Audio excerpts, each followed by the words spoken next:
शिवासु nursing classes में मैं शिवानी। तो आज हम क्या पढ़ने वाले हैं, जो बीएससी नर्सिंग का जो न्यू सिलेबस आया है उसके बारे में हम पढ़ने वाले हैं। इसका जो सेमेस्टर फर्स्ट है बच्चे वो हम अपलोड कर चुके हैं, अगर आप देखना चाहते हो तो वहां से देख सकते हो, ठीक है। अब जो सेकंड सेमेस्टर है बच्चों हम उसके बारे में पढ़ने वाले हैं, ठीक है। ये वीडियो आपके लिए बहुत ज्यादा इंपॉर्टेंट होने वाला है, तो इस वीडियो को जितना ज्यादा हो सके अपने फ्रेंड सर्कल में शेयर करना है, अपने कलीग के साथ में शेयर करना है, ताकि ये वीडियो उनके लिए भी हेल्पफुल हो सके, ठीक है। ओके, तो जो सेकंड सेमेस्टर होता है बच्चों उसमें कितने सब्जेक्ट्स होते हैं, तो जो बीएससी नर्सिंग सेकंड सेमेस्टर में होते हैं बच्चों 4 सब्जेक्ट, चारों सब्जेक्ट को एकदम डिटेल में समझने वाले हैं, एक एक वर्ड पे फोकस करना है ताकि आपके जो कंसेप्ट है वो क्रिस्टल क्लियर हो सके। ओके बच्चे, ओके मूव करते हैं बच्चों, ठीक है। हम क्या देख रहे हैं, सिलेबस, ठीक है। सिलेबस ऑफ सेकंड सेमेस्टर का देख रहे हैं, इसमें कितने सब्जेक्ट्स होते हैं, तो 4 सब्जेक्ट इसमें होते हैं। ओके बच्चे, ठीक है। देखते हैं क्या क्या होते हैं। ओके सो बच्चे ये सब्जेक्ट देखते हैं, तो सेकंड सेमेस्टर में कितने सब्जेक्ट्स होते हैं, तो 4 सब्जेक्ट होते हैं। चारों सब्जेक्ट आपके सामने यहाँ दिए हुए हैं, चारों को समझते हैं बच्चों, ठीक है। ओके एक मिनट मैं पेन ले लेती हूँ। ओके ठीक है, इसमें पहला सब्जेक्ट दिया हुआ है बच्चे जिसे कहा जाता है अप्लाइड बायोकेमिस्ट्री। अप्लाइड बायोकेमिस्ट्री क्या होती है, हमारी बॉडी में जितने भी बायोकेमिकल रिएक्शंस होती है, एंजाइम के फंक्शंस क्या क्या होते हैं, ठीक है। केमिकल जो बायोकेमिकल पाथवेज होते हैं वो कैसे काम करते हैं, सारी चीजें हम पढ़ते हैं किसमें बच्चों, बायोकेमिस्ट्री में पढ़ते हैं। क्लियर हो गया, अप्लाइड बायोकेमिस्ट्री एक सब्जेक्ट क्लियर हो गया बच्चे, ठीक है। सेकंड सब्जेक्ट होता है बच्चों अप्लाइड न्यूट्रिशन एंड डाइटेटिक्स। अब देखिए अप्लाइड न्यूट्रिशन एंड डाइटेटिक्स क्यों जरूरी होती है, अगर आपके पास में कोई पेशेंट आया है तो उसको न्यूट्रिशन वर्ड से ही आपको क्लियर है कि उसको प्रोटीन की भी जरूरत है, विटामिन की भी जरूरत है, मिनरल्स की भी जरूरत है, तो वो सारी चीजें हमको जो एक बैलेंस अमाउंट में देना है, तो वो चीजें हम पढ़ते हैं किसमें, न्यूट्रिशन में। और डाइटेटिक्स में जो आपने न्यूट्रिशन डाइट उसके लिए प्लान की है, तो किस एज ग्रुप के लिए क्या डाइट सही है, वो सारा प्लान किसमें पढ़ते हैं हम, न्यूट्रिशन एंड डाइटेटिक्स में हम ये पढ़ते हैं। क्लियर हो गया आपको second subject. Okay, third subject की ओर मूव करते हैं बच्चों। थर्ड सब्जेक्ट होता है नर्सिंग फाउंडेशन सेकंड। यहाँ पे ध्यान रखना है बच्चों, नर्सिंग फाउंडेशन जो फर्स्ट है वो पहले सेमेस्टर में होता है, फर्स्ट सेमेस्टर में, और नर्सिंग फाउंडेशन सेकंड जो है बच्चों वो होता है किसमें, सेकंड सेमेस्टर में होता है। क्लियर हो गया आपको, ठीक है। अब नर्सिंग फाउंडेशन में हम पढ़ते क्या है, नर्सिंग फाउंडेशन में ये चीजें पढ़ी जाती है कि पेशेंट के साथ में जो भी आप प्रोसीजर्स करते हो तो उसको कितने स्किलफुली आप कर सकते हो, एक क्वालिटी ऑफ केयर एक पेशेंट को कैसे दी जाती है, ये सारी चीजें हम पढ़ते हैं नर्सिंग फाउंडेशन सेकंड में। क्लियर है, ओके। देन फोर्थ सब्जेक्ट होता है बच्चों जिसमें होता है health nursing informatics and technology. देखिए अब यहाँ पे 2 वर्ड दिए हैं बच्चों, एक तो फोकस करेंगे हम किसमें, हेल्थ में, और दूसरा हम फोकस करेंगे नर्सिंग इंफॉर्मेटिक्स एंड टेक्नोलॉजी में, कि जो हेल्थ को मॉडिफाई करने के लिए जो नई नई टेक्नोलॉजीज आई है नर्सिंग में, जिससे कि जो हमारा काम हो गया है, नर्सिस का जो काम हो गया है उसमें और ज्यादा एडवांसमेंट आई है, उन सारी चीजों के बारे में हम पढ़ते हैं किसमें, health nursing informatics and technology में हम पढ़ते हैं। क्लियर है चारों सब्जेक्ट, आप स्क्रीनशॉट ले लीजिए बच्चों, फिर हम क्या करते हैं नेक्स्ट मूव करते हैं। क्लियर है, देख लीजिए आप। ओके राइट, ठीक है बच्चे। ओके नेक्स्ट हम मूव करते हैं बच्चों। ओके तो फर्स्ट सब्जेक्ट क्या था हमारा बच्चों, अप्लाइड बायोकेमिस्ट्री। तो अप्लाइड बायोकेमिस्ट्री को हम डिफाइन करते हैं कि अगर आपको एग्जाम में लिखने आता है कि एक्चुअल में अप्लाइड बायोकेमिस्ट्री होता क्या है, तो उसको वर्ड टू वर्ड समझते हैं, ठीक है बच्चे। ओके एक एक चीज पे फोकस करना है आपको। देखते हैं कि अप्लाइड बायोकेमिस्ट्री होता क्या है, ठीक है। Applied biochemistry in nursing refers to use of biochemical knowledge and techniques. इसमें क्या करते हैं हम, जो जितनी भी बायोकेमिकल नॉलेज और टेक्निक्स का यूज करके हम क्या करते हैं, इसमें जो ह्यूमन फिजियोलॉजी है, जो डिसीज प्रोसेस है, और जो इफेक्ट है मेडिकेशन का एक हेल्थ केयर पे क्या होता है, कैसे होता है, ये सारी चीजें हम पढ़ते हैं। अब क्या क्या वर्ड पे फोकस करना है बच्चों, यहाँ पे आपको ह्यूमन की जो फिजियोलॉजी है, जो डिसीज प्रोसेस है, कि अगर किसी पर्सन को कोई बीमारी हो रही है तो पहले कैसे सिम्टम्स आएंगे, फिर वो सिम्टम्स कैसे बढ़ेंगे, फिर अगर वो बढ़ रहा है तो हमको क्या क्या चीजें दिखाई देगी, एक डिसीज के प्रोसेस को हम बायोकेमिस्ट्री में समझते हैं। और जो इफेक्ट है, अगर आपने सपोज कोई मेडिसिन खाई है तो वो मेडिसिन खाने के बाद में आपकी बॉडी में कैसे उसका एब्जॉर्प्शन हो रहा है, कैसे उसका डिस्ट्रीब्यूशन हो रहा है, कैसी वो आपकी बॉडी से एक्सक्रीट आउट हो रही है, वो हम समझते हैं। और कोई मेडिसिन आपकी बॉडी में जाके कैसे मैकेनिज्म ऑफ एक्शन करती है, ये भी सारी चीजें हम किस में पढ़ते हैं, बायोकेमिस्ट्री में पढ़ते हैं। क्लियर है आपको, ठीक है। किस पे, हेल्थ केयर पे। अगर कोई पेशेंट है, कोई ह्यूमन बीइंग ने ये सारी चीजें की है तो उसकी हेल्थ में क्या इंप्रूवमेंट आ रहा है, उसके क्या नुकसान है, ये सारी चीजें हम किस में पढ़ते हैं, बायोकेमिस्ट्री में पढ़ते हैं। क्लियर हो गया डेफिनेशन, ओके बच्चे, ठीक है। अब देखिए, अब बायोकेमिस्ट्री सब्जेक्ट अगर नर्सिंग में में दिया हुआ है तो उसकी कोई इंपॉर्टेंस होगी तभी वो सब्जेक्ट दिया हुआ है, ठीक है बच्चे। तो उसकी इंपॉर्टेंस बहुत जरूरी है, आपको याद रखना, एग्जाम में लिखने को आ सकता है कि write down the importance of biochemistry, ठीक है। क्या होता है अप्लाइड बायोकेमिस्ट्री की इंपॉर्टेंस? तो सबसे पहला इंपॉर्टेंट होता है बच्चों अंडरस्टैंडिंग बॉडी फंक्शन, कि हमारी जो ह्यूमन बॉडी है वो कैसे काम करती है उसको समझने में ये मदद करता है, ठीक है। इसको डिस्क्राइब कर लेते हैं बच्चों। हेल्प करता है नर्स का ये समझने में कि जो मेटाबॉलिक प्रोसेस है ह्यूमन बॉडी में कैसे होती है, इसमें हेल्प करता है, ठीक है। एंजाइम कैसे फंक्शन करते हैं, एंजाइम कैसे काम करते हैं, इसको समझने में नर्स की हेल्प करता है, ठीक है। जो बायोकेमिकल पाथवेज होते हैं ये क्यों जरूरी होते हैं, इसको समझने में हेल्प करता है, ठीक है। मेंटेनिंग, ताकि एक ह्यूमन बीइंग की हेल्थ को क्या कर सके, हम मेंटेन कर सके, इसलिए ये इसमें दिया गया है। पहला इंपॉर्टेंट क्लियर है, अंडरस्टैंड करने के लिए बॉडी फंक्शन, ठीक है, आपको याद हुआ, ठीक है, ओके। नेक्स्ट इंपॉर्टेंट क्या होती है बच्चों? डिसीज डायग्नोसिस एंड मॉनिटरिंग, ठीक है। अगर किसी पर्सन को कोई बीमारी है, जब तक आप उसको डायग्नोस नहीं करोगे, पता नहीं लगाओगे, तो उसका क्या ट्रीटमेंट दे पाना हमारे लिए पॉसिबल नहीं है। तो उसके डायग्नोसिस बनाने में और उस डायग्नोस की मॉनिटरिंग करने में कौन मदद करता है? तो उसमें भी मदद करती है कौन? बायोकेमिस्ट्री। क्लियर है आपको?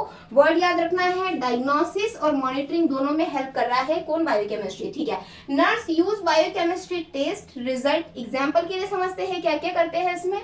ब्लड ग्लूकोज लेवल और लिवर फंक्शन टेस्ट, ठीक है। हम ब्लड ग्लूकोज क्यों चेक कर रहे हैं? सपोज किसी पेशेंट को डायबिटिक हुआ है, शुगर वाला पेशेंट है, तो आपको कैसे पता चलेगा कि उसको शुगर है या नहीं है? जब हम उसका ब्लड टेस्ट करेंगे, अगर ब्लड टेस्ट की वैल्यू बढ़ के आ रही है तो इससे ये पता चलेगा कि पेशेंट को शुगर है। अब हम समझते हैं बच्चों थर्ड इंपॉर्टेंट क्या होती है बायोकेमिस्ट्री की। इसमें एक वर्ड लिखा हुआ है बच्चों, ड्रग एडमिनिस्ट्रेशन और मॉनिटरिंग, ठीक है। ड्रग एडमिनिस्ट्रेशन और मॉनिटरिंग क्या होती है? जो भी मेडिसिन आप पेशेंट को देते हो जिस भी बीमारी के ट्रीटमेंट के लिए, तो वो ड्रग कैसे काम करती है। कोई मेडिसिन आपने खाई है तो उसका एब्जॉर्प्शन कैसे होगा, कैसे वो पूरी बॉडी में डिस्ट्रीब्यूट होगी और कैसे आपकी बॉडी से वो एक्सक्रीट आउट होगी, एलिमिनेट होगी, ये सारा प्रोसेस किसमें पढ़ते हैं हम? तो ये भी हम बायोकेमिस्ट्री में पढ़ते हैं, ठीक है, ओके। इसको समझ लेते हैं। तो इसमें वर्ड लिखा हुआ है biochemistry help nurse understand how drug work, कि जो भी मेडिसिन हमने खाई है वो हमारे शरीर में कैसे काम कर रही है, जिसमें दो चीजें पढ़ते हैं हम, फार्मेकोकाइनेटिक और फार्मेकोडायनेमिक, दो शब्द हम इसमें पढ़ते हैं, ठीक है। अब फार्मेकोकाइनेटिक क्या होता है कि जो भी मेडिसिन आपने खाई है उस मेडिसिन का एब्जॉर्प्शन, उसका डिस्ट्रीब्यूशन और उसका इलिमिनेशन कैसे हो रहा है, ठीक है। जबकि फार्मेकोडायनेमिक में हम क्या पढ़ते हैं कि उस ड्रग का क्या मैकेनिज्म ऑफ एक्शन है, ये हम पढ़ते हैं फार्मेकोडायनेमिक में। क्लियर हो गया आपको, ठीक है। और क्या करते हैं हम? Ensure safe effective medication administration and monitoring of side effects, ठीक है। बायोकेमिस्ट्री के थ्रू हम क्या करते हैं, जो भी मेडिसिन आपने एडमिनिस्टर की है तो उसका इफेक्ट कितना हो रहा है पेशेंट पे और उसके साइड इफेक्ट्स क्या क्या होंगे, ये सारी चीजें हम क्या पढ़ते हैं बायोकेमिस्ट्री में, हम ये पढ़ते हैं। क्लियर हो गया आपको? हेडिंग क्या पढ़ा हमने? ड्रग एडमिनिस्ट्रेशन एंड मॉनिटरिंग, ठीक है, ओके। देन होता है बच्चों फोर्थ इंपॉर्टेंट क्या होती है इसकी? Nutritional support. देखिए बायोकेमिस्ट्री अगर आप पढ़ते हो तो पेशेंट की बॉडी में न्यूट्रिशनल सपोर्ट कैसे मिलता है को, इसके बारे में हम समझते हैं। तो इसमें लिखा हुआ है nurse use biochemical knowledge to assess nutritional status, जिसमें लिखा हुआ है रिकमेंडेड डाइट, कि पेशेंट को किस बीमारी में कौन सी डाइट रिकमेंड करना है, ये भी बताने में कौन हेल्प करता है? बायोकेमिस्ट्री हेल्प करती है, ठीक है। इसको समझ लेते हैं। इसमें लिखा हुआ है support management of the patient with mall nutrition और मेटाबॉलिक डिसऑर्डर। देखिए अब यहाँ दो कंडीशन लिखी हुई है बच्चों, माल न्यूट्रिशन और मेटाबॉलिक डिसऑर्डर, ठीक है। अब ये माल न्यूट्रिशन क्या होता है? जब भी आपने देखा होगा ऐसे बच्चे जो कुपोषित होते हैं, ठीक है, जिनका वजन जो नॉर्मल बच्चे का जो वजन होता है उससे कम होता है, तो उसके लिए वर्ड यूज किया जाता है माल न्यूट्रिशन, जिसे हिंदी में कुपोषण कहते हैं, ठीक है। तो उसको मॉनिटरिंग करने में भी क्या हेल्प करता है? बायोकेमिस्ट्री हेल्प करता है, ठीक है, ताकि हम सही समय पे माल न्यूट्रिशन को डिटेक्ट कर सके और उसके अकॉर्डिंग एक बच्चे को प्रॉपर डाइट हम दे सके, ठीक है, क्लियर है। इसीलिए बायोकेमिस्ट्री जरूरी होता है, ठीक है, okay.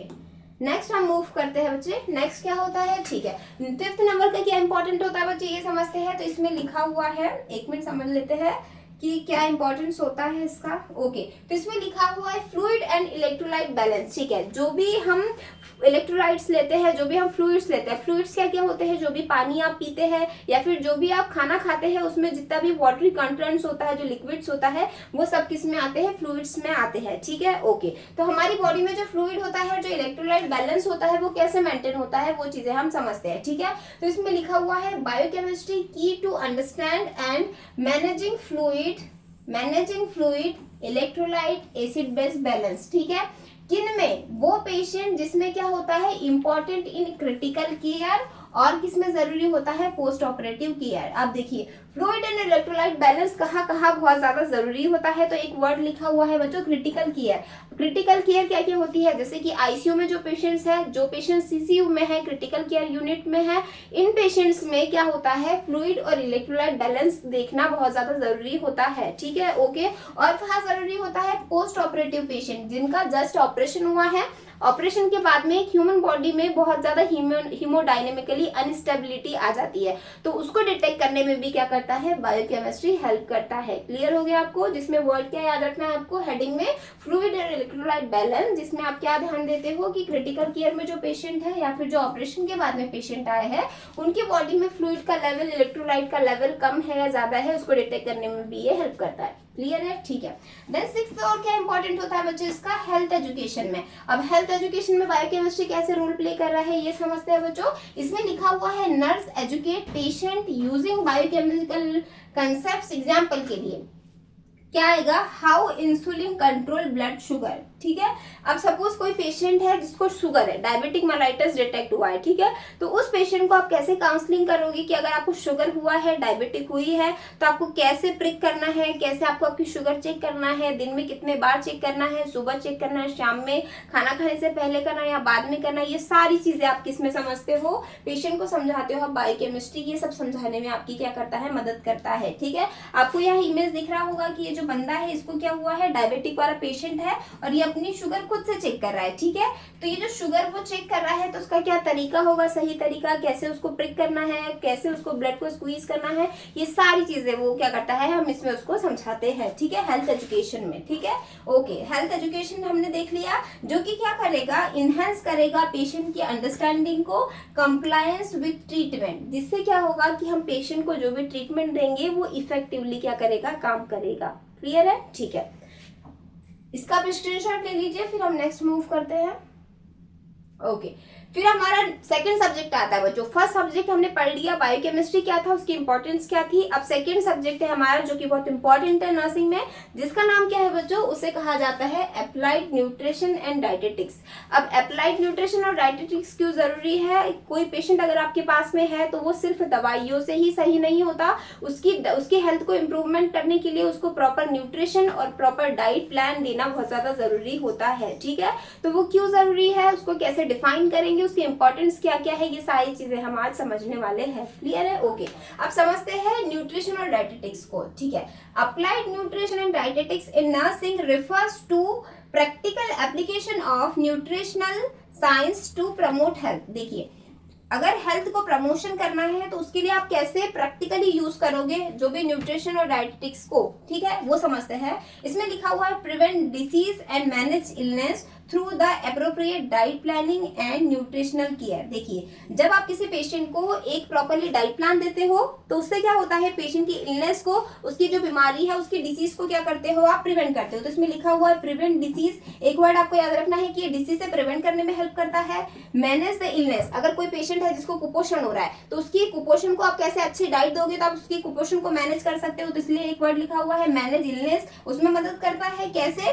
Through the appropriate diet plan. अगर एक पेशेंट को आप प्रॉपरली डाइट प्लान देते हो, अब डाइट प्लान में क्या होता है कि एक पर्सन के वजन के अकॉर्डिंग, उसकी उम्र के अकॉर्डिंग उसको क्या चीजें खाना है और क्या चीजें नहीं खाना है, और जो चीजें खाना है तो उसको किस किस अमाउंट में प्रोटीन लेना है, कितने अमाउंट में विटामिन लेना है, मिनरल्स लेना है, ये सारी चीज को एक प्रॉपर बैलेंस अमाउंट में बना के देना ही क्या कहलाता है, डाइट प्लान कहलाता है, ठीक है। जो कि हर एक बंदे के लिए अलग होता है, हर एक बंदे के वजन के अकॉर्डिंग, हाइट के अकॉर्डिंग, उसकी उम्र के अकॉर्डिंग और उसकी बीमारी के अकॉर्डिंग दिया जाता है। अगर कोई पेशेंट शुगर वाला है तो उसके लिए उसका डाइट प्लान अलग होगा, अगर कोई पेशेंट हाइपरटेंशन है, ब्लड प्रेशर वाला है तो उसका डाइट प्लान अलग होगा, अगर पेशेंट हार्ट डिसीज वाला है तो उसके लिए डाइट प्लान अलग होगा। क्लियर है आपको? ठीक है, ओके। देन हम समझते हैं nurse use this knowledge to assess, किस चीज को असेस करने में हम यूज करते हैं इसका, educate and support patient in maintaining और इम्प्रूविंग देयर न्यूट्रिशनल स्टेटस, ठीक है।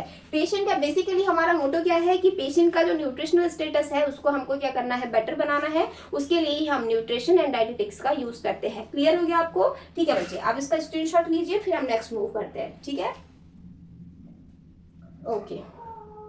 नेक्स्ट क्या होता है हमारे पास में, ठीक है, तो अब हम समझ रहे हैं कि इसकी इंपॉर्टेंट कि अगर न्यूट्रिशन और डाइटेटिक्स सब्जेक्ट एक नर्सिंग में दिया हुआ है तो ये जरूरी क्यों है। ठीक है, तो इसकी इंपॉर्टेंस क्या होते हैं बच्चों, तो इसमें फर्स्ट इंपॉर्टेंट बताया है कि promote health and wellness, patient की हेल्थ को और पेशेंट की वेलनेस को ये प्रमोट करता है, बढ़ाता है। अब कैसे बढ़ाता है समझते हैं। Help maintain proper body function, अगर आप प्रॉपर डाइट लोगे तो आपके बॉडी ऑर्गन्स प्रॉपरली फंक्शन करेंगे, and support growth and development. ठीक है, अब एक बच्चे का एग्जाम्पल लेते हैं। अगर एक छोटा बच्चा है, आप उसको सही समय पे खाना देते हो, जितना अमाउंट में उसको जरूरत है उतना आप खाना दे रहे हो, तो उस बच्चे का मेंटल ग्रोथ, फिजिकल ग्रोथ, उसका ओवरऑल ग्रोथ और जो डेवलपमेंट है वो प्रॉपरली होगा। अगर आप ये सारी चीजें प्रॉपर नहीं दे रहे तो एक बच्चे का ग्रोथ और डेवलपमेंट प्रॉपर नहीं होगा। इसीलिए न्यूट्रिशन और डाइटेटिक्स जरूरी होता है नर्सिंग में। क्लियर है पहला इंपॉर्टेंट। ठीक है, सेकंड इंपॉर्टेंट समझते हैं बच्चों। सेकंड क्या बोला है इसमें कहा गया है prevent mall nutrition and deficiency diseases. देखिए, अब माल न्यूट्रिशन वर्ड बार बार क्यों आ रहा है, क्योंकि मैक्सिमम जो हमको देखने को मिलता है प्रॉब्लम डाइट से रिलेटेड वो कुपोषण होता है, जो कि बच्चों में होता है। ठीक है, ये क्यों होता है कि पेरेंट्स का बच्चों में प्रॉपर ध्यान नहीं देने की वजह से बच्चों में जो वेट लॉस का प्रॉब्लम होता है उसलिए कुपोषण होता है। ठीक है, तो ये क्यों जरूरी है। Ensure the patient receive adequate nutrition, मतलब कि जो आप खाना तो दे रहे हो लेकिन उस बच्चे की नीड कितनी है उसके अकॉर्डिंग आप खाना दे रहे हो या नहीं दे रहे हो, डाइट दे रहे हो या नहीं दे रहे हो, इसीलिए न्यूट्रिशन और डाइटेटिक्स जरूरी होता है। क्लियर हो गया आपको। किस चीज में, प्रिवेंट करने में, बच्चे को बचाने में, किससे, कुपोषण से बचाने में, और उससे रिलेटेड जितनी भी डेफिशिएंसीज होती है उससे बचाने में ये मदद करता है। क्लियर हो गया आपको हेडिंग। ठीक है, थर्ड पॉइंट क्या होता है बच्चों, क्यों जरूरी है ये, सपोर्ट रिकवरी। अब देखिए, सपोर्ट रिकवरी क्यों बोला है, बोला जाता है कि जब भी दवाइयां दी जाती है तो उसमें 50% रोल अगर दवाइयों का है तो 50% रोल उसकी डाइट का होता है। ठीक है, जितनी अच्छी आप डाइट दोगे, जितनी अच्छी आप बैलेंस डाइट दोगे पेशेंट को, तो उसकी रिकवरी उतनी जल्दी होती है। ठीक है, इसको समझते हैं। Proper nutrition speed up healing and improve recovery outcome. ठीक है, देखिए अगर आपने क्या दिया है, पेशेंट को प्रॉपर न्यूट्रिशन दिया है बोला है, तो ये किस चीज की स्पीड को बढ़ा देता है, पेशेंट की हीलिंग, पेशेंट की जो घाव भरने की क्षमता है, पेशेंट की जो बीमारी से लड़ने की क्षमता है उसको ये बढ़ाता है। और किस चीज में इंप्रूव करता है, पेशेंट के रिकवरी में। अगर पेशेंट की रिकवरी 3 दिन में होने वाली है तो वो 2 ही दिन में आपको देखने के लिए मिलेगी। कब, अगर आपने पेशेंट को एक बैलेंस डाइट दी है तो। ठीक है, ये क्या करेगा, हीलिंग में और पेशेंट की डिसीज से उसको बचाने में भी ये क्या करेगा, मदद करेगा। क्लियर है आपको। ठीक है, ओके, नेक्स्ट हम मूव करते हैं। आप स्क्रीनशॉट ले लीजिए, फिर हम नेक्स्ट मूव करते हैं। ओके, फिर फोर्थ इंपॉर्टेंट क्या होती है बच्चों, ये समझते हैं हम। ठीक है, तो इसमें लिखा हुआ है मैनेज क्रॉनिक कंडीशन। अब देखिए, क्रॉनिक कंडीशन में क्या क्या आता है, डाइट बहुत इंपॉर्टेंट रोल कर रही है क्रॉनिक कंडीशन, जैसे कि उसमें आता है। अब देखिए, कंट्रोल डायबिटिक, अगर प्रॉपर डाइट नहीं दिया जाएगा, अगर शुगर वाला पेशेंट है, डेली वो चाय पी रहा है, डेली स्वीट्स खा रहा है, डेली मीठी चीजें खा रहा है, तो क्या उसकी शुगर कंट्रोल रहेगी, नहीं रहेगी। और शुगर एक ऐसी क्रॉनिक कंडीशन है जिसे साइलेंट किलर भी कहा जाता है। कब इससे आपकी डेथ हो जाएगी, कब आपका शुगर आपके ब्लड में बढ़ जाएगा, आपको नहीं पता है। इसीलिए इसे क्या कहा गया है, क्रोनिक कंडीशन इसे कहा गया है, जिसे हम क्या कहते हैं, डायबिटिक मेलाइटस, डीएम कहा जाता है। ठीक है, ओके, इसलिए बहुत जरूरी है न्यूट्रिशन। किसमें, हाइपरटेंशन में, पेशेंट का ब्लड प्रेशर, अगर आपने बहुत ज्यादा सॉल्टी खाना खा रहे हो, बहुत ज्यादा नमक वाला खाना खा रहे हो, या तो बहुत कम नमक वाला खाना खा रहे हो, उसकी वजह से भी बहुत सारी हार्ट कंडीशंस आपको देखने को मिलती है। पेशेंट के ब्लड प्रेशर में फ्लक्चुएशंस आएंगे, जिसकी वजह से पेशेंट को कभी भी अरेस्ट हो सकता है। ठीक है, तो ये भी क्या है, हाइपरटेंशन भी एक क्रोनिक कंडीशन है। कब ब्रेन हैमरेज हो जाएगा आपको नहीं पता है। ठीक है, इसमें भी न्यूट्रिशन क्या करता है, न्यूट्रिशन एंड डाइटेटिक्स हेल्प करता है। ठीक है, ओके, ओबेसिटी, मोटापा, जो कि आज के समय में मेजर प्रॉब्लम है पूरी सोसाइटी में। मोटापा क्यों बढ़ता है, अगर आप प्रॉपर डाइट नहीं लोगे, आपको नहीं पता कि जंक फूड नहीं खाना है, आप वही खा रहे हो, फैटी फूड खा रहे हो, ऑयली फूड खा रहे हो, तो ओबेसिटी जो है, मोटापा है, ऑब्वियसली वो बढ़ेगा। तो इसमें भी कौन हेल्प करता है, न्यूट्रिशन एंड डाइटेटिक्स हेल्प करता है। ठीक है, और एक लिखा हुआ है हार्ट डिसीजेस। अब हार्ट डिसीज क्या होता है, जैसे कि कोरोनरी आर्टरी डिसीज। अब कोरोनरी आर्टरी डिसीज में क्या होगा कि हमारे हार्ट को जो आर्टरी ब्लड सप्लाई कर रही है, अगर उसमें फैट का डिपोजिशन हो गया है, अगर कोई पर्सन डेली बेसिस पे घी खा रहे हैं, कोलेस्ट्रॉल, ऑयली चीजें खा रहे हैं, जंक फूड खा रहे हैं, तो ऑब्वियसली हार्ट डिसीजेस हमको देखने के लिए मिलेगी। ठीक है, तो जितनी भी क्रॉनिक कंडीशन है उसको मैनेज करने में भी कौन हेल्प करता है, न्यूट्रिशन और डाइटेटिक्स हेल्प करता है। क्लियर है आपको। ठीक है, ओके, नेक्स्ट देखते हैं बच्चे हम किसमें, एजुकेट पेशेंट फैमिलीज। ठीक है, अब देखिए, पेशेंट की फैमिलीज को एजुकेट करने में कैसे हेल्प करता है न्यूट्रिशन, ये समझते हैं। Guide them on healthy eating habits and diet modifications. देखिए, अगर आपने पढ़ा है न्यूट्रिशन और डाइटेटिक्स, अगर आपने पढ़ी है तो आप पेशेंट की फैमिली को भी एजुकेट कर सकते हो, ठीक है, कि कौन सी डाइट है जो कि क्या करती है, आपकी हेल्थ को इम्प्रूव करेगी, वो डाइट आपकी ईटिंग हैबिट्स में होनी चाहिए, और कौन से डाइट मॉडिफिकेशंस आपको करना है, ठीक है। अगर कोई पेशेंट है जो बहुत ज्यादा फैटी डाइट खा रहा है तो उसको बोलना है कम फैटी डाइट खाना है। कोई पेशेंट है जो बिल्कुल भी फैटी डाइट नहीं खा रहा है तो उसको बता के देना है कि आपको फैट खाना है, ताकि आपकी बॉडी में क्या हो सके, मेटाबॉलिज्म आपका अच्छा रह सके, ठीक है, आप में एनर्जी रह सके, ठीक है। तो पेशेंट की डाइट में क्या चीजें नहीं है वो चीजें उसमें ऐड करके देना और उनकी डाइट को मॉडिफाई करना, इसमें भी कौन हेल्प करता है, न्यूट्रिशन एंड डाइटेटिक्स हेल्प करता है, ठीक है। Okay, individualise care. Individualise care क्या होता है कि जब भी न्यूट्रिशन और डाइटेटिक्स जो भी पर्सन पेशेंट के लिए डाइट प्लान करता है तो वो हर एक बंदे के लिए इंडिविजुअल होता है। वो मेरे लिए अलग होगा, आपके लिए अलग होगा, मेरे हाइट, मेरे वेट, मेरी उम्र के अकॉर्डिंग, मुझे क्या बीमारी है उसके अकॉर्डिंग मेरा डाइट प्लान अलग है। कोई छोटा बच्चा है तो उसकी उम्र, उसके वजन, उसकी हाइट और उसकी बीमारी के अकॉर्डिंग उसका डाइट प्लान अलग है, इसीलिए वर्ड यूज किया है इंडिविजुअलाइज्ड केयर। मतलब कि हर एक बंदे के लिए जो डाइट प्लान होता है वो अलग होता है, सेम डाइट प्लान हर व्यक्ति के लिए फॉलो नहीं किया जाता। क्लियर है, यहाँ पे आप समझ भी सकते हैं। Nurse develop diet planning based upon patient specific need, कि पेशेंट की जरूरत कितनी है, पेशेंट की उम्र कितनी है, पेशेंट की कंडीशन, उसको कोई बीमारी है या नहीं है उसके अकॉर्डिंग, और पेशेंट का लाइफस्टाइल कैसा है। सपोज कोई पर्सन है जिसका बहुत हैवी वर्कआउट है, उसको बहुत भारी काम करना है तो उसको ज्यादा डाइट लेने की जरूरत है, ज्यादा एनर्जेटिक डाइट खाना पड़ेगा उसको, ठीक है। लेकिन जिसका काम कम है, जिसे बैठे बैठे काम करना है, उसको थोड़ा लाइट डाइट देना पड़ेगा। तो वो डिपेंड है कि पेशेंट का लाइफस्टाइल कैसा है, ठीक है। ओके, नेक्स्ट समझते हैं बच्चों, जो कि लास्ट इंपॉर्टेंट है बच्चों, किसका, न्यूट्रिशन और डाइटेटिक्स का। Improve quality of life. अगर आप प्रॉपर डाइट ले रहे हो, प्रॉपर न्यूट्रिशन ले रहे हो तो इससे क्वालिटी ऑफ लाइफ जो होती है वो भी क्या होती है, आपकी इंप्रूव होती है, ठीक है। क्या होता है quality of life, good nutrition enhance energy, immunity, overall wellbeing. अब देखिए, दो वर्ड लिखे हुए हैं यहाँ पर, क्या लिखा हुआ है, एनर्जी। अगर आप प्रॉपर डाइट खाते हो तो आपकी बॉडी में एनर्जी बनी रहती है, ठीक है। ओके, इम्यूनिटी, रोगों से लड़ने की जो क्षमता है आपकी बॉडी में वो भी क्या होती है, बूस्टअप होती है, ठीक है। इम्यूनिटी बूस्टअप होता है आपका इससे, ठीक है। अगर आपका इम्यूनिटी अच्छा है, आपकी बॉडी में एनर्जी अच्छी है तो इससे क्या होगा, वेलबींग बनी रहेगी, ओवरऑल आपकी मेंटल वेलबींग, फिजिकल वेलबींग, सारा कुछ बना रहेगा, ठीक है। तो आपने समझा कि डाइट और न्यूट्रिशन कितना ज्यादा जरूरी है, ठीक है। ओके, तो आई होप आपका न्यूट्रिशन और डाइटेटिक्स क्लियर हो गया होगा। आप स्क्रीनशॉट ले लीजिए, फिर हम नेक्स्ट मूव करते हैं। बीएससी नर्सिंग सेकंड सेमेस्टर का थर्ड सब्जेक्ट होता है बच्चों, जिसे कहा जाता है नर्सिंग फाउंडेशन सेकंड, ठीक है। अभी जो नर्सिंग फाउंडेशन सेकंड क्यों बोल रहे हैं बच्चों, क्योंकि इसका जो नर्सिंग फाउंडेशन फर्स्ट होता है वो फर्स्ट सेमेस्टर में होता है और नर्सिंग फाउंडेशन सेकंड जो होता है वो सेकंड सेमेस्टर में होता है। क्लियर हो गया आपको, ठीक है। अब यहाँ पे लिखा भी होगा आपको, जैसे देख पा रहे होंगे कि क्या है, नर्सिंग फाउंडेशन सेकंड है, ठीक है। नर्सिंग फाउंडेशन जो होता है बच्चों, ये मोस्ट इंपॉर्टेंट सब्जेक्ट है किसका, बीएससी नर्सिंग का, ठीक है।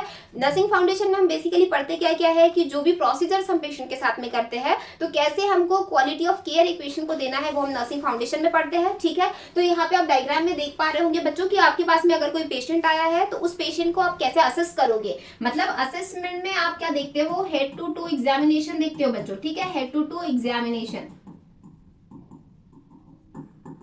ठीक है। कि पेशेंट का आपको फेशियल एक्सप्रेशंस क्या देखने को मिल रहा है, पेशेंट के बॉडी पार्ट्स में क्या प्रॉब्लम देखने को मिल रही है। तो पेशेंट के हेड टू टो जो एग्जामिनेशन होता है वो हम असेसमेंट में करते हैं, असेस करते हैं कि पेशेंट को एग्जैक्ट प्रॉब्लम क्या हो रहा है, ठीक है। फिर उसको असेस करने के बाद में उस पेशेंट का हम क्या बनाते हैं, डायग्नोसिस बनाते हैं, ठीक है। पेशेंट सपोज बोल रहा है कि मुझे सीवियर वॉमिटिंग हो रही है तो उस वॉमिटिंग के लिए हम क्या बनाएंगे, डायग्नोसिस बनाएंगे। जब हमारी डायग्नोसिस बन जाती है तो हम उस डायग्नोसिस के लिए क्या करते हैं, प्लानिंग करते हैं कि क्या चीजें हम करें जिससे पेशेंट की वॉमिटिंग रुक जाए, ठीक है। क्या चीजें हम प्लान करें जिससे वॉमिटिंग रुक जाए। जैसे कि सपोज हमने प्लान किया कि पेशेंट को एंटीमेटिक देना है, ठीक है। डॉक्टर ने बोला है कि पेशेंट को उल्टी ना आए उसके लिए दवा देना है, तो वो हमने प्लान किया कि वो देंगे। और फिर इम्प्लीमेंटेशन में क्या करेंगे, जो चीजें हमने प्लान की वो चीजें पेशेंट को कर देना है, दे देना है, ठीक है। तो उसे कहा जाता है इम्प्लीमेंटेशन, मतलब कि पेशेंट के ऊपर वो चीजें इम्प्लीमेंट करना है, ठीक है।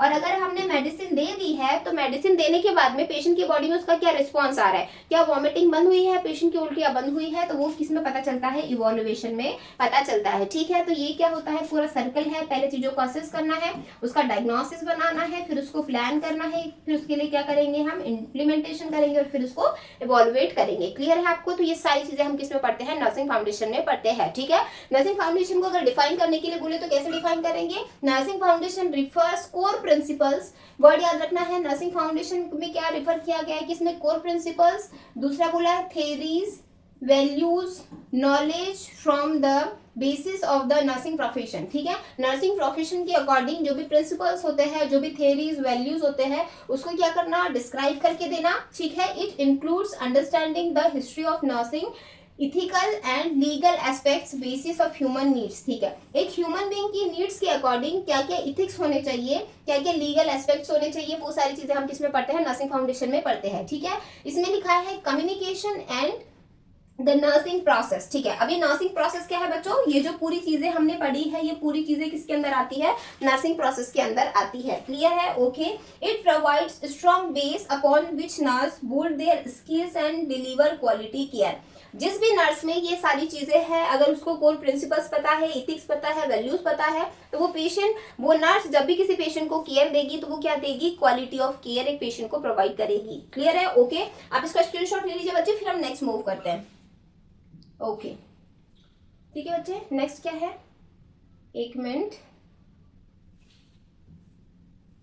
ओके, नेक्स्ट अब हम समझ रहे हैं बच्चों कि अगर नर्सिंग फाउंडेशन ये सब्जेक्ट दिया गया है तो इसकी कुछ इंपॉर्टेंस होगी। तो इसकी इंपॉर्टेंट क्या होती है बच्चों, गाइड प्रोफेशनल प्रैक्टिस। ये किस चीज में हेल्प करता है, प्रोफेशनल प्रैक्टिस करने में हेल्प करता है। जिसमें क्या बोला है, provide solid base from understanding the scope responsibility, कि आपके स्कोप्स क्या होंगे, एक नर्स की रिस्पॉन्सिबिलिटीज क्या होगी, उसके इथिक्स क्या होंगे, मतलब कि एक पेशेंट के लिए क्या चीजें सही है और क्या चीजें गलत है, what is right and what is wrong, ये सारी चीजें एक नर्स को पता होगी, ठीक है। ओके, जिसके लिए क्या हेडिंग लिखना है आपको, गाइड प्रोफेशनल प्रैक्टिस, इसमें हेल्प करता है nursing foundation. Okay, second important क्या होता है, किस चीज में हेल्प करता है, इनहेंस क्वालिटी ऑफ केयर। अब देखिए क्वालिटी ऑफ केयर क्या होता है, promote evidence based practice in safe patient care. अब एविडेंस बेस्ड प्रैक्टिस क्या होती है, क्वालिटी केयर मतलब कि अगर आपने किसी पेशेंट को कोई मेडिसिन दी है तो वहां पे आपको क्या करना है, एक नर्स को साइन करना है, ताकि वो उस चीज का एविडेंस रहे कि इस पेशेंट को ये मेडिसिन दी है, इस इंडिविजुअल डॉक्टर ने दी है और इस सिस्टर ने उसको एडमिनिस्टर की है, ठीक है। उसे ही कहा जाता है एविडेंस बेस्ड प्रैक्टिस। चाहे वो डॉक्यूमेंटेशन के रूप में हो सकता है, वो वर्बल ऑर्डर के रूप में हो सकता है, हर एक चीज का एविडेंस होता है, ठीक है। ओके, तो उसके लिए बोला है कि क्वालिटी केयर जो कि किसके अकॉर्डिंग होना चाहिए, एविडेंस बेस्ड प्रैक्टिस के अकॉर्डिंग होना चाहिए, ठीक है। इसलिए क्वालिटी केयर बोला है, ठीक है। थर्ड इंपॉर्टेंट क्या होती है, बोल्ड क्रिटिकल थिंकिंग। देखिए जिस भी बंदे ने नर्सिंग फाउंडेशन पढ़ा हुआ है तो उसकी जो क्रिटिकल थिंकिंग है कि किस पर्टिकुलर सिचुएशन में उसको क्या एक्शन लेना है, क्या उसका डिसीजन होना चाहिए, उसकी क्रिटिकल थिंकिंग को बढ़ाने में भी कौन हेल्प करता है, नर्सिंग फाउंडेशन हेल्प करता है। अब क्रिटिकल थिंकिंग क्या होता है, help to nurse analyse situation, ताकि वो हर एक सिचुएशन को एनालाइज कर सके, समझ सके। Make inform decision. Inform decision यानी कि सपोज कोई पेशेंट है जिसको ब्लड ट्रांसफ्यूजन की जरूरत है, सपोज पेशेंट का ब्लड कितना आ रहा है 2, पेशेंट का हीमोग्लोबिन है 3, 4, 5, तो सिचुएशन में उसका क्रिटिकल थिंकिंग ये काम करना चाहिए कि पेशेंट की वो वैल्यूज डॉक्टर को बता के दे, ताकि डॉक्टर जो है उसके लिए ब्लड अरेंज करा सके। तो किस सिचुएशन में क्या डिसीजन लेना है, उसकी क्रिटिकल थिंकिंग को बढ़ाता है। And solve the problem effectively. अगर एक रजिस्टर्ड नर्स है तो उसमें ये उसकी एक कैपेबिलिटी होती है कि वो उसके सामने जो भी प्रॉब्लम्स आएगी उसको इफेक्टिवली वो क्या कर सकती है, डील कर सकती है। क्लियर है आपको? ठीक है, ओके। अब इसका स्क्रीनशॉट लीजिए, फिर हम मूव करते हैं। ओके, और क्या इसके इंपॉर्टेंस होते हैं, ये हेल्प करता है किसमें, 1 मिनट। ओके, और किस चीज में ये हेल्प करता है, ठीक है, इंप्रूव कम्युनिकेशन। अगर किसी पर्सन ने नर्सिंग फाउंडेशन अच्छे से पढ़ा है तो उसकी जो कम्युनिकेशन स्किल है उसको इंप्रूव करने में हेल्प करता है।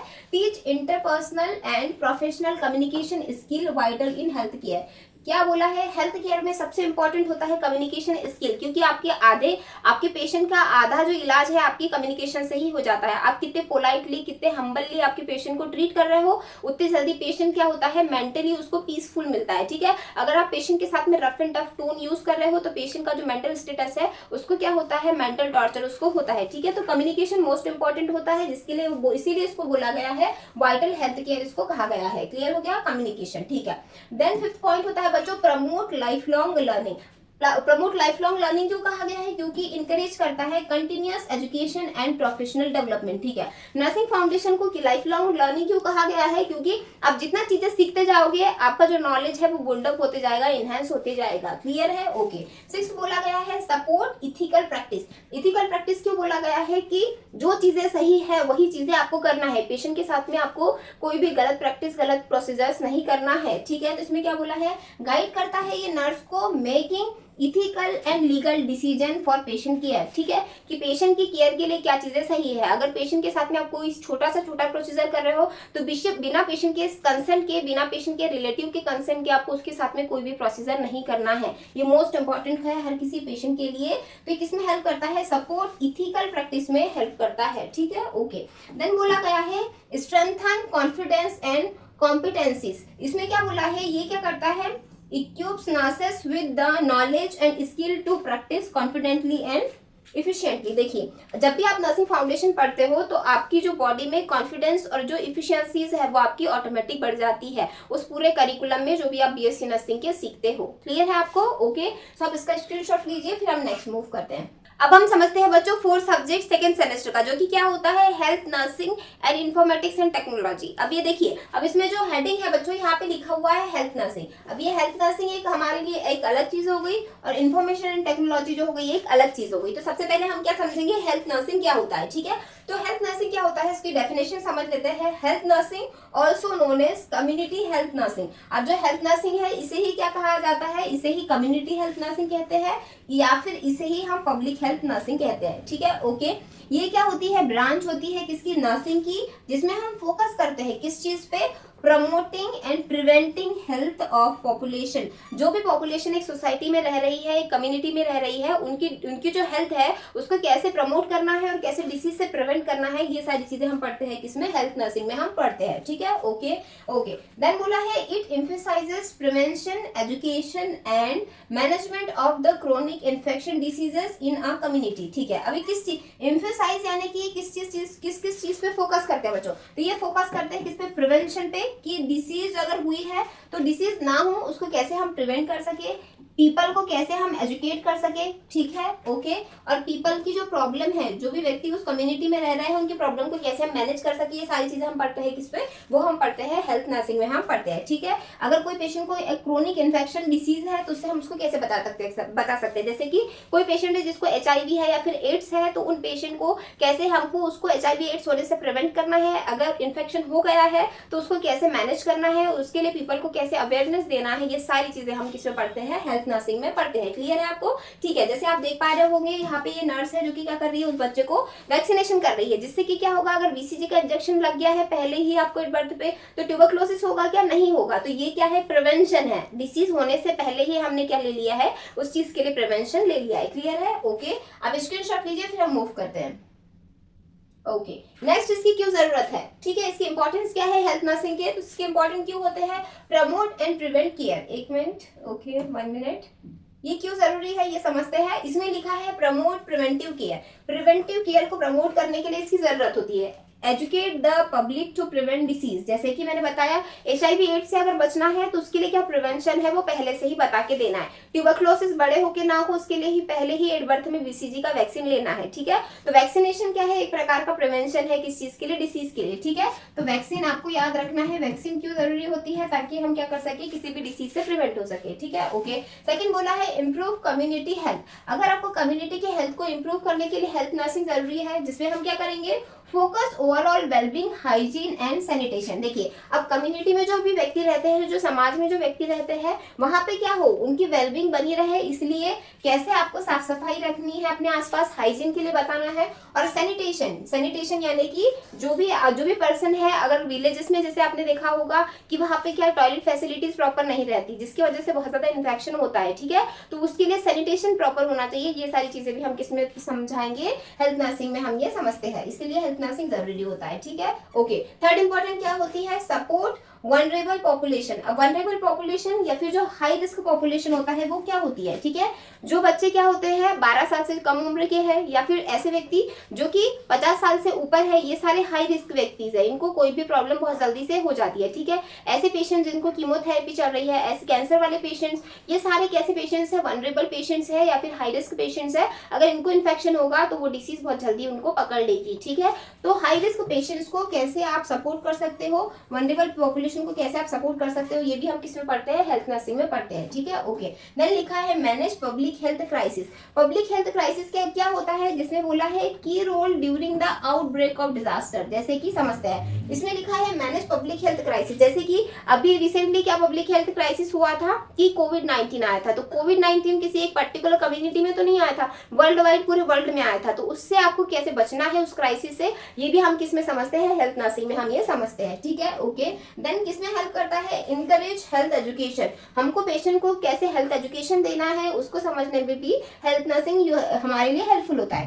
Teach individual about the healthy living and disease prevention, कि कैसे वो हेल्थी लिविंग कर सकते हैं और कैसे डिसीज से बच सकते हैं, ये सारी चीजें समझने में हेल्थ नर्सिंग क्या करता है, हेल्प करता है, ठीक है। आप इसका स्क्रीनशॉट लीजिए, फिर हम नेक्स्ट मूव करते हैं।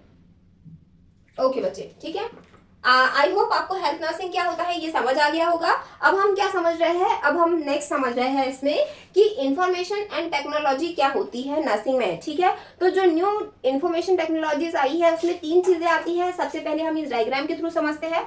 इसके अंदर 3 चीजें आती है, नर्सिंग साइंस आता है, इंफॉर्मेशन साइंस आता है और इसी में कंप्यूटर साइंस आता है। ये तीनों मिलकर के क्या बनाते हैं, तो ये बनाते हैं नर्सिंग इन्फॉर्मेटिक्स बनाते हैं, ठीक है। तो हम क्या पढ़ रहे हैं, नर्सिंग इन्फॉर्मेटिक्स और टेक्नोलॉजी क्या होती है नर्सिंग में, ठीक है। तो इसको समझते हैं, नर्सिंग इन्फॉर्मेटिक्स एंड टेक्नोलॉजी को। Nursing information in the integrated of nursing science with the computer science and informatic technology, ठीक है। मैंने पहले ही बताया कि ये इंटीग्रेटेड है, मिलजुल के बना है। किन किन चीजों से, 3 चीजों से। पहला तो नर्सिंग साइंस से मिलके बना है, दूसरा इंफॉर्मेशन साइंस से बना है और तीसरा किससे मिलके बना है, कंप्यूटर साइंस से मिलके बना है। और क्या बना है, नर्सिंग इन्फॉर्मेटिक्स, इन तीनों से मिलकर के बना हुआ है, इंटीग्रेटेड है। क्लियर हो गया आपको यहाँ तक के, ठीक है। 3 चीजें क्या क्या पढ़ी हमने यहाँ पे, हमने पढ़ा नर्सिंग साइंस, दूसरा हमने पढ़ा कंप्यूटर साइंस और तीसरा हमने पढ़ा इंफॉर्मेशन साइंस या फिर इंफॉर्मेशन टेक्नोलॉजी, ठीक है। ओके, ये क्यों जरूरी है, मैनेज एंड कम्युनिकेट डेटा, ठीक है। अगर आपको सपोज पेशेंट, हमारे हॉस्पिटल में 100 पेशेंट्स आ रहे हैं, 100 पेशेंट के डेटा को अगर आपको मैनेज करना है तो आप डॉक्यूमेंटेशन के थ्रू ही मैनेज नहीं करोगे। कुछ चीजें हैं जो आप सॉफ्टवेयर में अपलोड करोगे, कुछ चीजें हैं जो आपके पास में रिटर्न होगी, ताकि आप क्या कर सको, पेशेंट का जो भी डेटा है उसको प्रॉपर्ली मैनेज कर सको, ठीक है। Okay, information and knowledge of nursing practice, it includes tool like electronic health records. अब देखिए इसमें क्या चीजें आती है, इलेक्ट्रॉनिक हेल्थ रिकॉर्ड्स को शॉर्ट फॉर्म में कहा जाता है EHRS, ठीक है, इलेक्ट्रॉनिक हेल्थ रिकॉर्ड्स, ठीक है। इलेक्ट्रॉनिक हेल्थ रिकॉर्ड्स क्या होते हैं, सपोज एक हॉस्पिटल में मेरा डेटा है कि मुझे कौन सी बीमारी हुई है, कितने साल से वो बीमारी से मैं सफर कर रही हूँ और अब मेरा मन हो रहा है कि मुझे दूसरे हॉस्पिटल में मेरा इलाज करवाना है। तो जो इस हॉस्पिटल में मैंने डिटेल्स बताई है वो सेम डिटेल्स दूसरे हॉस्पिटल में ट्रांसफर हो जाती है। वो किसके थ्रू होती है, तो वो होती है इलेक्ट्रॉनिक हेल्थ रिकॉर्ड्स के थ्रू। क्या होती है, एक डॉक्टर से दूसरे डॉक्टर के पास में इजीली शेयर हो जाती है, ठीक है। तो उसमें भी क्या आया है, नर्सिंग में उसमें क्या हुई है, हेल्प मिली है, ठीक है। इसलिए ये वर्ड इसमें दिया गया है, इंफॉर्मेटिक्स एंड टेक्नोलॉजी, ठीक है। ओके, और एक वर्ड देखने को मिल रहा है टेलीमेडिसिन। अब टेलीमेडिसिन क्या होता है, टेलीमेडिसिन का मतलब होता है कि अगर एक व्यक्ति कहीं दूर से अपना इलाज कराना चाह रहा है किसी डॉक्टर से, तो वो इजीली करा सकता है। सपोज अगर मैं भोपाल में हूँ और मैं चाह रही हूँ कि मेरा इलाज दिल्ली का कोई अच्छा डॉक्टर करे, तो मैं इजीली उनसे क्या कर सकती हूँ, इलाज ले सकती हूँ। लेकिन तरीका क्या रहेगा, मैं इस दूर के डिफरेंस को कैसे वो करूंगी, इलेक्ट्रॉनिक मीडिया के थ्रू। चाहे मैं कंप्यूटर पे उस पेशेंट से, उस डॉक्टर से वीडियो कॉल करके मैं उनसे पूछ सकती हूँ कि मुझे ये प्रॉब्लम हो रही है, ये मेरा इलाज, इसके लिए मुझे क्या मेडिसिन लेना रहेगा। मतलब कि टोटली बोला गया है, टेलीमेडिसिन का मतलब होता है कि कहीं दूर पेशेंट है और डॉक्टर कहीं और दूसरी सिटी में है, वो आपस में मिलके एक ट्रीटमेंट लेते हैं, तो उसे कहा जाता है टेलीमेडिसिन कहते हैं, ठीक है। वो कैसे हो सकता है, कंप्यूटर के थ्रू हो सकता है, मोबाइल के थ्रू हो सकता है, कोई भी इलेक्ट्रॉनिक डिवाइस के थ्रू हो सकता है, ठीक है। ओके, ठीक है। और इसमें लिखा हुआ हेल्थ एप्स, आपने देखा होगा कि हेल्थ के लिए बहुत सारे हेल्थ एप्स आ चुके हैं, जिसपे जाके आपको बस रजिस्ट्रेशन करना होता है। आपको एज, आपका नेम, आपका डेट ऑफ बर्थ क्या है और आपको क्या प्रॉब्लम हो रही है, ये सारी चीजें आप इन्फॉर्मेशन पुट करते हो, तो उसके लिए एक डॉक्टर आके आपको क्या दे के जाता है, ट्रीटमेंट दे के जाता है। तो ऐसी न्यू टेक्नोलॉजीज जो है वो नर्सिंग में आ चुकी है। वो सारी चीजें हम किस में पढ़ते हैं, वो हम पढ़ते हैं informatics and technology of nursing में हम पढ़ते हैं। क्लियर हो गया आपको? ठीक है, आप इसका स्क्रीनशॉट लीजिए, फिर हम नेक्स्ट मूव करते हैं। ओके, अब इसकी जरूरत क्यों है, इसकी इंपॉर्टेंस क्या है, इंपॉर्टेंस समझते हैं इसकी। तो इसकी जरूरत क्यों है, इंप्रूव पेशेंट केयर। अगर आपको पेशेंट को अच्छी केयर देना है तो उसके लिए ये जरूरी है। क्यों जरूरी है, ताकि ensure accurate up to date patient information, patient की इंफॉर्मेशन एंश्योर करना है कि सही इंफॉर्मेशन पेशेंट की जाए, और कैसे जाए, अप टू डेट। कोई भी चीज बीच में कट नहीं होना चाहिए। ए से लेके जेड तक के एक पेशेंट की जितनी भी डिटेल्स है अप टू डेट पैटर्न में जाना चाहिए, इसलिए ये जरूरी होता है। क्लियर है आपको? ठीक है। सेकंड क्यों जरूरी होता है, हेल्थ नर्सिंग एंड इन्फॉर्मेटिक्स क्यों जरूरी है, तो ये क्यों जरूरी है, इनहेंस इफिशियंसी, इन इफिशियंसीज को बढ़ाने के लिए। अब इसमें क्या बोला है, reduce paper work and save time. देखिए, अगर आप न्यू टेक्नोलॉजी का यूज करोगे तो उससे क्या होगा, आपका पेपर वर्क का टाइम बचेगा और आपका टाइम भी क्या होगा, इससे सेव होगा, पेपर वर्क और टाइम सेव होगा। ठीक है, ओके। क्यों जरूरी है, थर्ड क्यों जरूरी है ये, सपोर्ट एविडेंस बेस्ड प्रैक्टिस। अब देखिए, सपोज इन फ्यूचर में कोई लीगल केस हो जाता है या कोई चीजें हो जाती है, तो आपके पास में उसका एविडेंस जो है सॉफ्टवेयर में, सॉफ्ट कॉपी में आपके पास में रहेगा। तो इसीलिए बोला गया help to assess research and clinical guideline, आपको रिसर्च करने में हेल्प करेगा और जो क्लिनिकल गाइडलाइंस है उसको भी रीड करने में क्या करेगा, मदद करेगा। कौन, अगर आपने क्या करा है, न्यू टेक्नोलॉजीज का यूज किया है, इंफॉर्मेशन एंड टेक्नोलॉजी का, तो वो आपका इस चीज में मदद करेगा। किसमें, रिसर्च में एंड गाइडलाइंस में, न्यू गाइडलाइंस में हेल्प करेगा। ठीक है। चौथा क्या जरूरी है, क्यों जरूरी है, इनेबल रिमोट मॉनिटरिंग। अब देखिए, इनेबल रिमोट मॉनिटरिंग क्या होता है, support telehealth and remote patient care.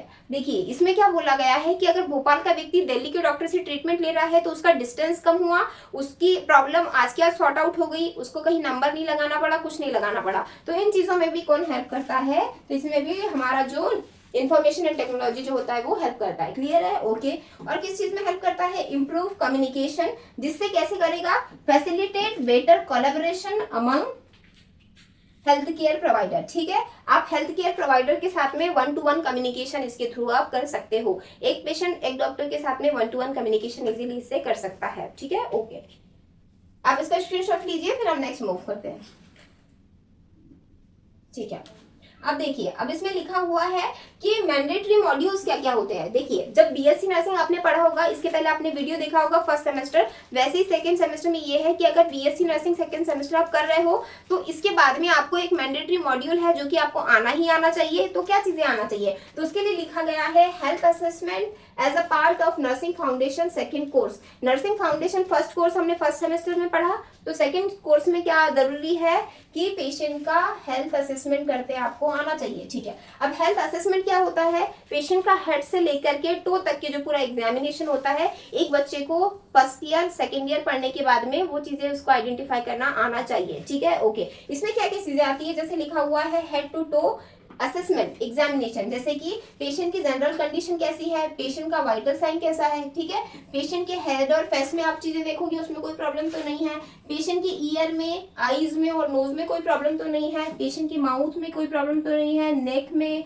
Lungs में, हार्ट्स में, एब्डोमेन में, स्किन एंड एक्सट्रीमिटीज में, सारे बॉडी के ऑर्गन्स को हेड टू टो एग्जामिन करना ही क्या कहलाता है, हेल्थ असेसमेंट कहलाता है। ठीक है, और वो किन बच्चों को आना चाहिए, जो बच्चा बीएससी नर्सिंग सेकंड सेमेस्टर को क्या कर रहा है, पढ़ चुका है या फिर पढ़ रहा है, उनके लिए मैंडेटरी मॉड्यूल होता है क्या, वो होता है हेल्थ असेसमेंट। ठीक है, इसकी हेडिंग आपको याद रखना है। तो ये क्या चीज है बच्चे, तो ये है मैंडेटरी मॉड्यूल।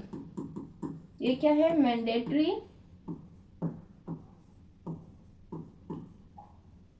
ये मैंडेटरी मॉड्यूल है किसके लिए, बीएससी नर्सिंग सेकेंड सेमेस्टर के लिए। ठीक है, ओके।